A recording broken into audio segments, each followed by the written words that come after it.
Alright, welcome back to the channel. My name's Ryan. The project that we're looking at today is this rock landscaping bed behind me. This was really an experiment on my part to try to solve two problems. I wanted to get water away from my foundation, so I put in a curtain style or French style drain to try to eliminate some of that water problems that I'm having. And then the other thing was I hadn't done anything to my landscaping since I bought the house about a year ago, so it was getting overgrown and just not looking so hot. So I wanted to find a low maintenance option to try to fix that. So I hope you guys stick around and see what I did. If you like the video, as always, please like, comment, and subscribe, and let's get to it.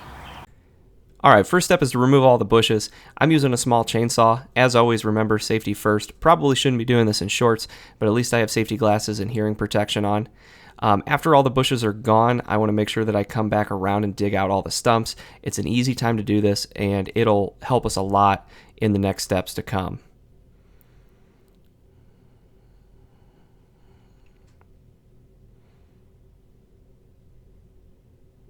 Once the landscaping blocks or pavers are out of the way, then I use white paint to mark out where I want the edge of the bed to be.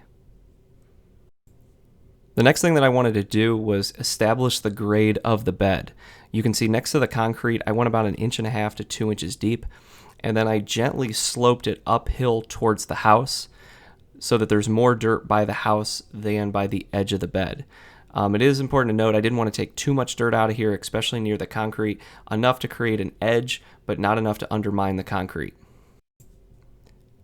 Now the fun part, we remove all the dirt. Establishing the overall grade right now is really nice because when I come back in later and put in my trench, I know that both sides, the yard and the landscaping bed, are already at the correct height and I don't have to worry about anything then.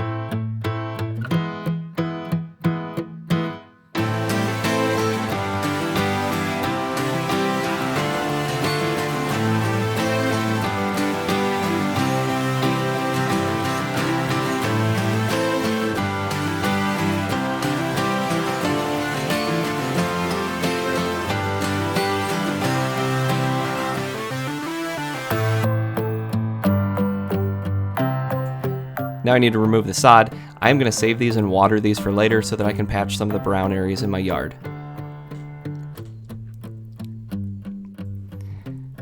I guess since I love digging trenches so much and I have easy dirt to dig, I'm going to go ahead and dig this one again myself. You could rent a machine to do this like a trencher. You could also rent like a mini excavator. This trench is about 56 feet long. It took me a little while to dig, I'm not going to lie, but I love the results and how squared the trench comes out. At the deepest point, it's about 14 inches deep, and it's around 10 inches wide. So this thing should flow a lot of water, hold a lot of gravel, which is exactly what I'm looking for here. When you're digging these trenches, normally you want to start off on the low side and work your way back up. That way you never run out of slope or you never run out of fall. I knew how deep the pipe was that I was connecting to, so I didn't really have to plan for that.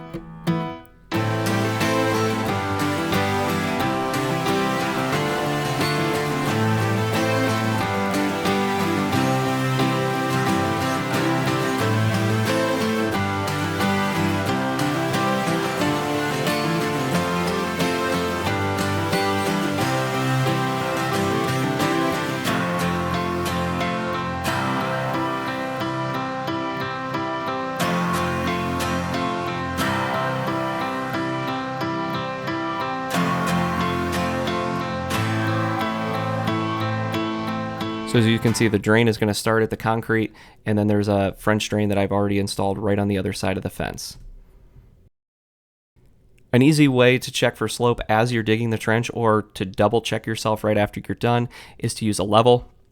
This is a 4-foot level, and I just started off on the high part of the trench and just kept sliding the level down as I went. As long as the bubble is on the high side, you know you're good. This isn't a very technical way of doing it, but it'll tell you if you're going downhill.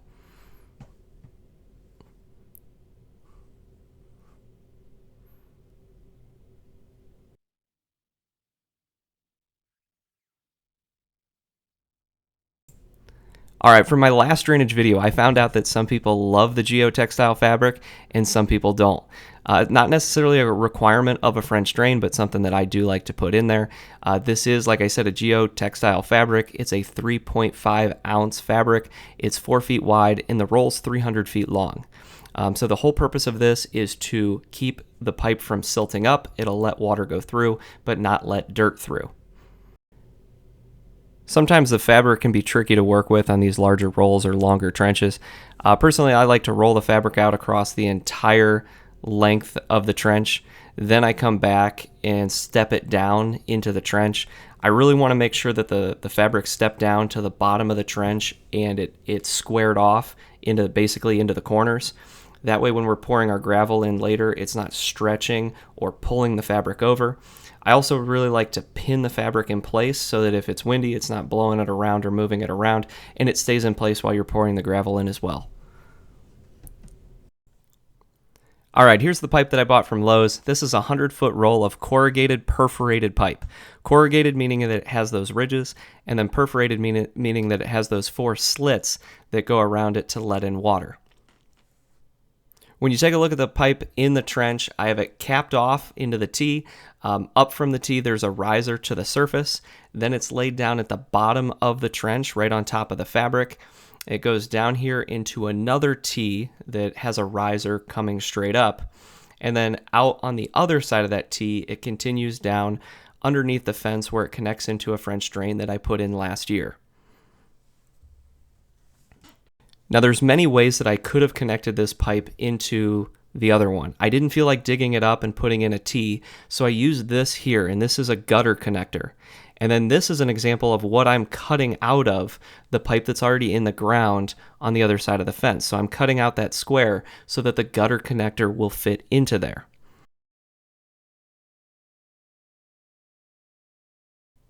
Now the nice thing about this is, since the gutter connector sits up a little bit higher than the bottom of the French drain that I already have installed, water is going to be able to run down that other French drain without backing into this drain here, as well as water will still be able to flow downhill into the other one, and we shouldn't have any problems. All right, so now it's time to add the gravel that goes in the trench. For this part, I'm using a number 57 washed river gravel. I want round stones because it'll leave bigger voids or cavities so that it'll flow water better. And also you can see that I have patio pavers in here temporarily so that I can hold my pipe down on the bottom of the trench. I do this because in theory that fabric should keep all the dirt out. Some people like to put a bed of gravel underneath the pipe to help keep silt from coming up into their pipe. In theory, my fabric should do that for me. So you can see the pipe's right down at the bottom. I have plenty of stone on either side of the pipe, and then I have plenty of stone over top of the pipe. And it's filled up about 2 inches from the height of the sod. Now it's time to wrap the fabric over the top. All I'm doing is removing the pins that I held it in place with earlier, pulling it tight over the top, folding the other piece over the top, and then using those pins to pin it in place. Some people like to cut the fabric at this point so you don't have too much overlap. Luckily, I only have 3-4 inches maybe of overlap here, so I think I'm going to be fine. Just something to consider. And then this layer of fabric will help protect from any silt or debris getting in from the top that gets filtered down through the other rock that I'm going to put on top of it.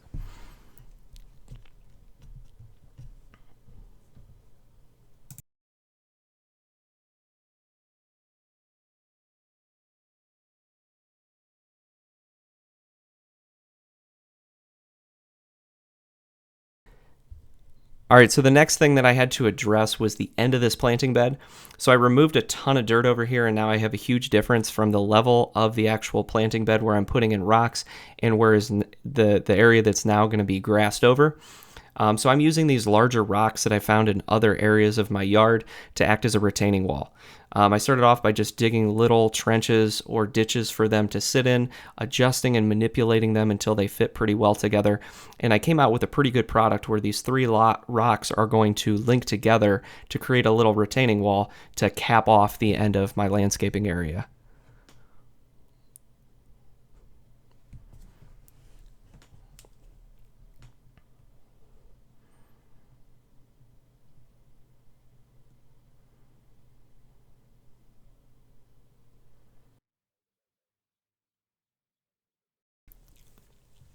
All right, so here's the stone that I'm using. If you've seen my previous video, you already know what this is. The place that I bought it from called it a mini cobble. So it's a little bit different than size 34 gravel, or some people call it 2s and 3s. This has everything from 1-inch stone all the way up to 4-inch stone, which I think is really cool. I think there's a lot of variation in size and shape that gives it a really cool look. The only downside is it's $55 a ton, and it's not exactly the easiest thing to shovel. This was not fun to load all of this up.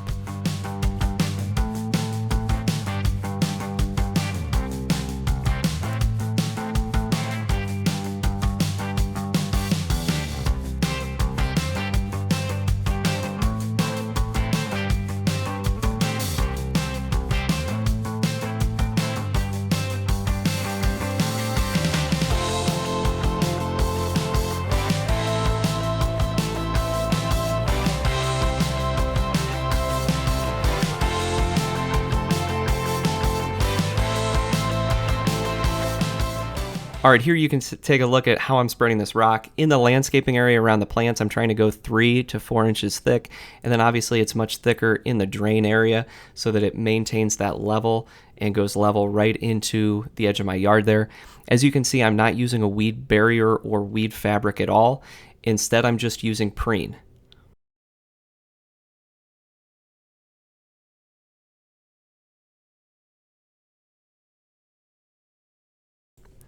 All right, so yes, I did say that I'm not using a weed barrier or a weed fabric. And this gravel area that I put in right when I moved into this house about a year ago is a good example. You can see that I'm still getting weeds in this area. I don't believe there is a maintenance-free option or an option where you're never going to get weeds. But as you can see, when I pulled that weed out, the roots popped right out. The weed came right out because it has nothing to anchor to. When I installed this, I put in about 3 to 4 inches of gravel, deep enough where it's going to be really hard for those roots to get all the way down to the dirt to anchor into. So you can see when I dig down here, there is no weed barrier, but that gravel is pretty deep. The other nice thing about this is when I do get weeds and I have to pull them out, it's not anchored into any fabric. It hasn't gotten itself into any fabric, so you're not pulling the fabric out. You can purely just pull the weed out. I can move the gravel around and put it right back just like it was before. So it's still pretty darn easy to maintain.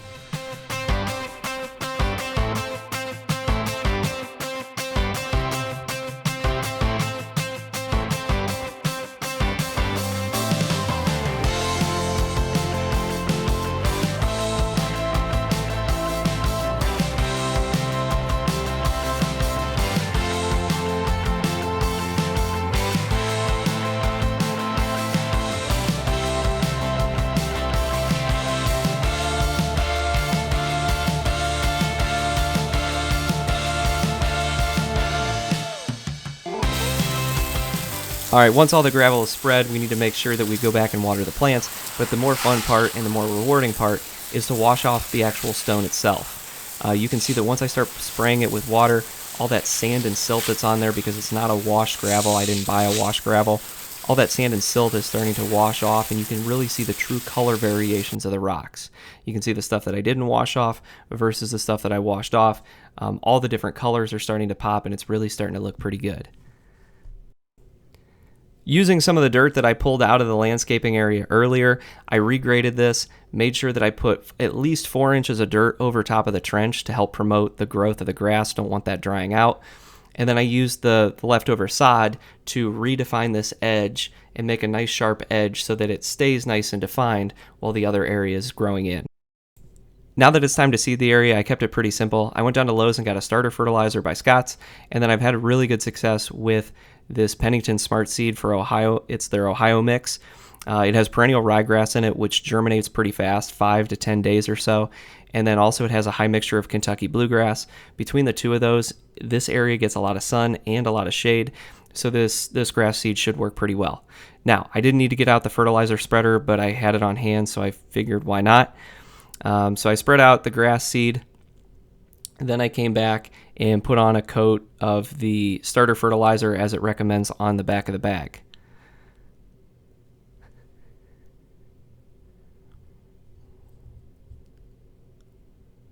One thing that I always like to do is to rake in both of these things, not real heavy, just a light raking over top to try to mix the seed, the fertilizer, and the dirt all in together to help promote that seed growth. Then a kind of thin layer of straw over top. I use straw just to help lock in the moisture, and then also to keep like birds and animals and stuff from eating the seed.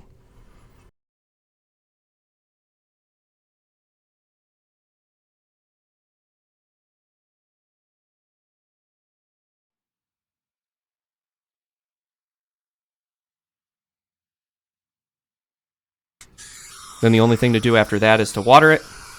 I like to water at night or early in the morning. I've heard that it's not great to water grass or plants in the middle of the day when the sun's out. All right, it's about 2 weeks later now, and I'm really liking the way that this looked. I think combining the drain and the low maintenance rock option for the landscaping is going to be really awesome. It's rained quite a few times since we put this in, and the rocks keep looking better every time that it rains because it keeps washing more and more silt and dirt off of them. I don't have water pooling up or collecting in the areas that I did before, so it kind of shows me that it's working. The only downside, I guess, is the plants. These are plants that I reused. I didn't buy any of this stuff. I just dug it up and moved it. Some of them are still stressed out a little bit, but I think that'll all kind of take care of itself by next year. The grass is starting to come in, so within 5 to 7 days, just like it says on the bag, the perennial rye started to come in. I'm not seeing a whole lot of the Kentucky bluegrass yet, but that will come with time.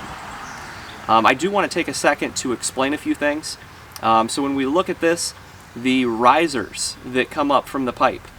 So I had those T's down in the bottom and those risers that come up. Some people might ask, what's the purpose of those? And really the purpose of those risers is nothing.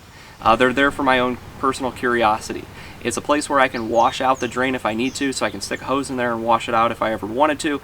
But if I took the time to actually put the pipe in the ground and dig the trench and everything, I kind of like to see what's going on in there. So I left those risers in there just for my own curiosity. One other thing that I wanted to explain was that this is a French style drain.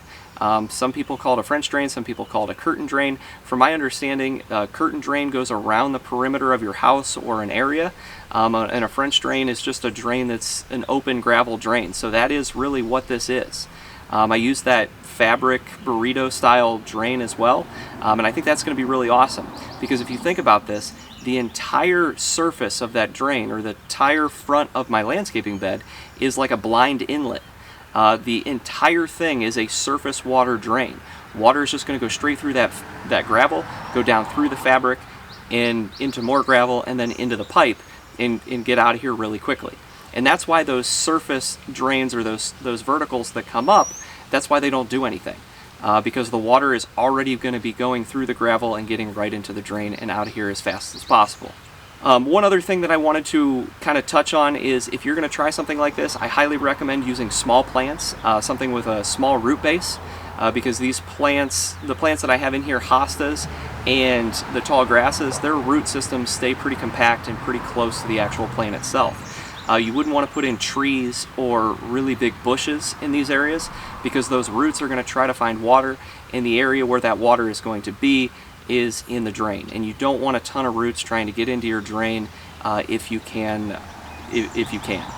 One other thing you may want to think about is trying to pick plants that are drought resistant or don't need a ton of water, because the objective of that drain is to be pulling water out of the ground. So it's going to naturally dry up these areas a whole lot faster. So if you have plants that need a lot of water, that may not be so good. Another thing that I wanted to kind of touch on was, why didn't I go with mulch?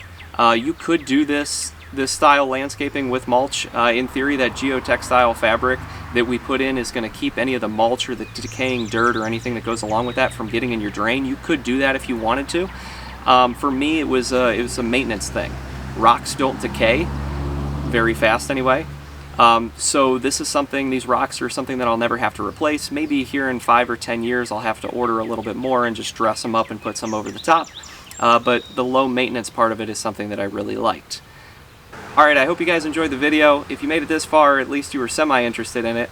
I hope you guys like, comment, and subscribe, and hopefully I see you in the next one.